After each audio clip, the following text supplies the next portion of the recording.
Mes très chers compatriotes, en ces instants critiques pour notre nation, je m'adresse à vous avec la gravité et la solennité qu'impose la situation. L'Est de notre pays, en particulier les provinces du Nord Kivu, du Sud Kivu et de l'Ituri, fait face à une aggravation sans précédent de la situation sécuritaire.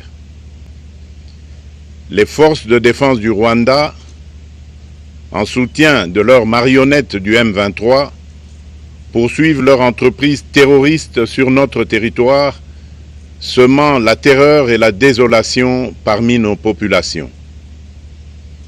Je partage avec vous la douleur et l'indignation face à ces attaques barbares.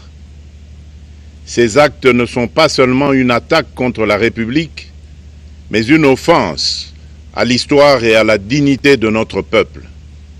En ces moments difficiles, je vous appelle à la résilience et surtout à la résistance.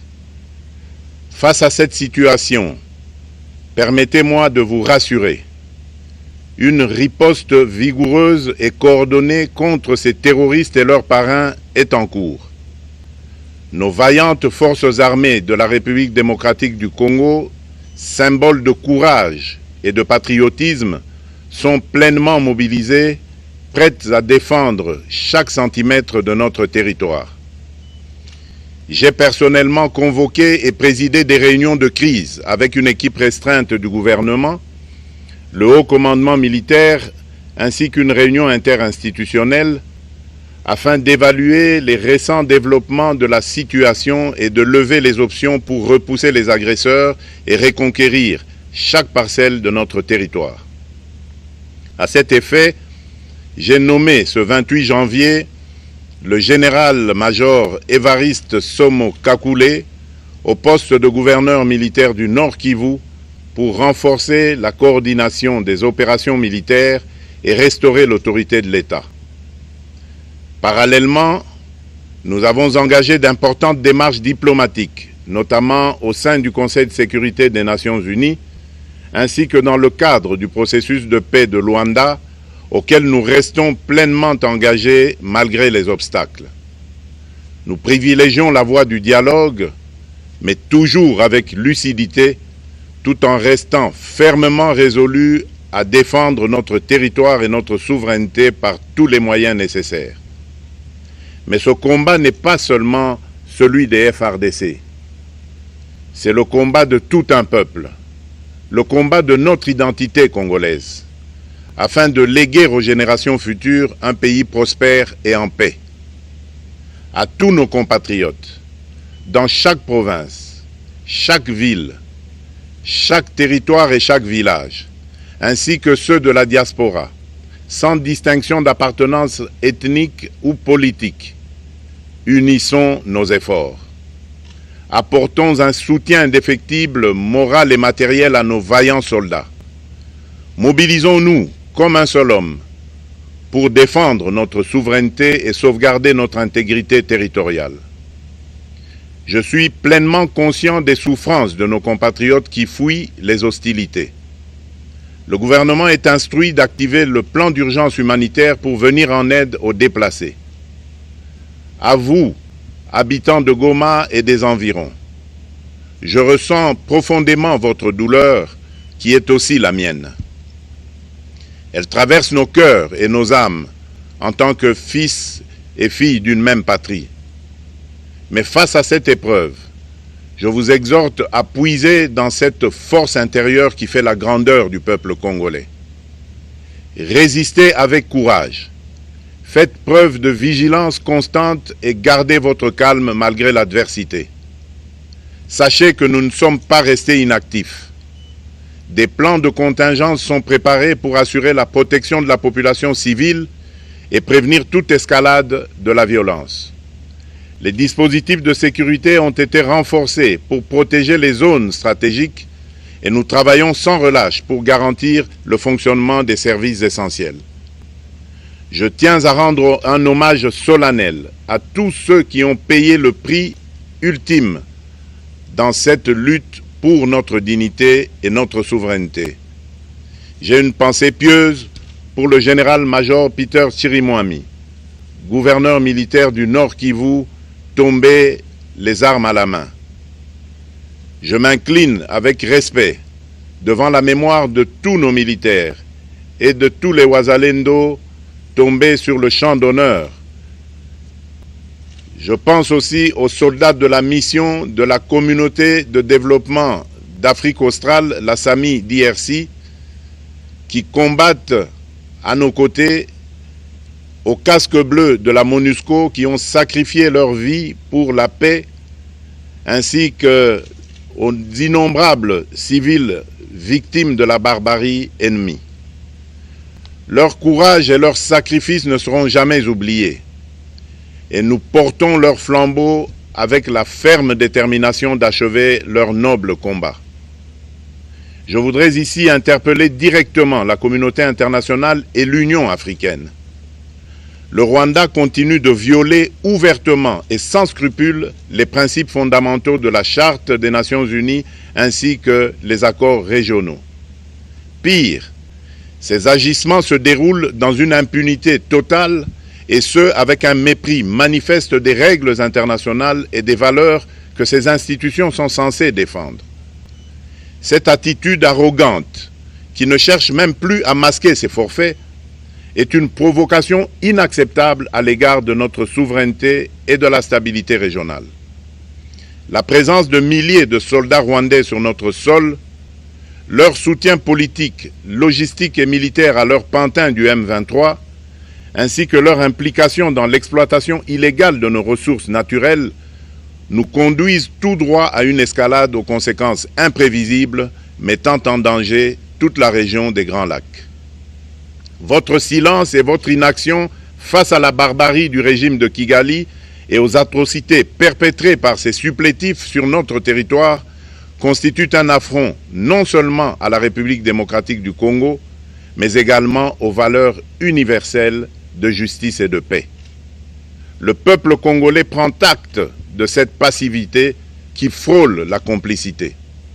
Soyez sûrs d'une chose, la République démocratique du Congo ne se laissera pas humilier ni écraser. Nous nous battrons et nous triompherons. Congolaises et Congolais, l'heure est certainement grave, mais notre détermination est encore plus inébranlable. Ce moment critique nous offre l'opportunité de montrer au monde ce qui fait notre force, c'est-à-dire notre unité sans laquelle tous nos efforts seraient vains. Je vous appelle à être vigilants, mais à ne pas céder à la haine, aux divisions ou à la violence. Je condamne avec la plus grande fermeté les actes de vandalisme et de pillage qui ont visé certaines missions diplomatiques accréditées en République démocratique du Congo, ainsi que des intérêts privés dans la ville de Kinshasa. Ces comportements irresponsables dénaturent l'expression saine de notre colère face à l'agression barbare nous imposée et jettent une ombre sur les manifestations pacifiques de soutien à nos vaillantes forces armées qui luttent avec courage et abnégation pour défendre notre souveraineté. Notre engagement doit rester ferme et discipliné. Nous gagnerons cette guerre par notre unité, notre courage et notre sens de responsabilité, et non par la violence aveugle et par l'anarchie. Cette victoire ne sera possible que si chaque Congolais, où qu'il soit, prend toute la mesure du combat qui est le nôtre. J'appelle donc la nation entière, hommes et femmes, jeunes et vieux, acteurs politiques, opérateurs économiques, membres de la société civile, confessions religieuses, artistes et sportifs à se mobiliser, à faire bloc derrière nos vaillantes forces armées et à contribuer chacun à son niveau à l'effort de guerre. J'ai instruit le gouvernement de mettre en place des mesures rigoureuses de réduction du train de vie des institutions et de leurs animateurs afin que les ressources ainsi économisées soient directement réorientées vers le soutien à nos forces armées. Dans cet effort national, j'en appelle également à la responsabilité du secteur privé qui est invité à contribuer activement à cette cause commune. Nos soldats se battent avec héroïsme pour la défense de notre intégrité territoriale et de notre souveraineté. Ils ont besoin de notre soutien total, qu'il soit moral, matériel ou logistique. À la jeunesse congolaise, pilier et espoir de notre nation, je vous exhorte à répondre massivement à l'appel de la patrie. Le moment est venu de vous lever, de mettre votre énergie et votre créativité au service de la nation. Nous devons renforcer nos rangs et chaque jeune Congolais prêt à défendre son pays a une place au sein de nos forces armées. Enrôlez-vous massivement dans l'armée. Vous êtes le fer de lance de notre projet et votre mobilisation est déterminante pour la victoire finale. Aux braves populations du Nord Kivu, du Sud Kivu et de l'Ituri, vous êtes le symbole de la résilience congolaise, une source d'inspiration pour toute la nation. Vous n'êtes pas seuls dans cette épreuve. La République tout entière se tient à vos côtés, unis dans l'espoir et la lutte. Ensemble, nous ferons face et surmonterons cette épreuve. À nos vaillantes forces armées et aux vaillants patriotes Wazalendo, véritables sentinelles de la souveraineté nationale, je rends un hommage appuyé et vous exprime au nom de toute la République notre reconnaissance infinie et notre fierté inébranlable. Votre bravoure, votre discipline et votre engagement sans faille inspirent et mobilisent tout un peuple déterminé à défendre son territoire. Sachez-le, la République ne vous abandonnera jamais. Votre combat est le nôtre et vos sacrifices ne seront jamais oubliés. Vous incarnez l'honneur de la nation congolaise.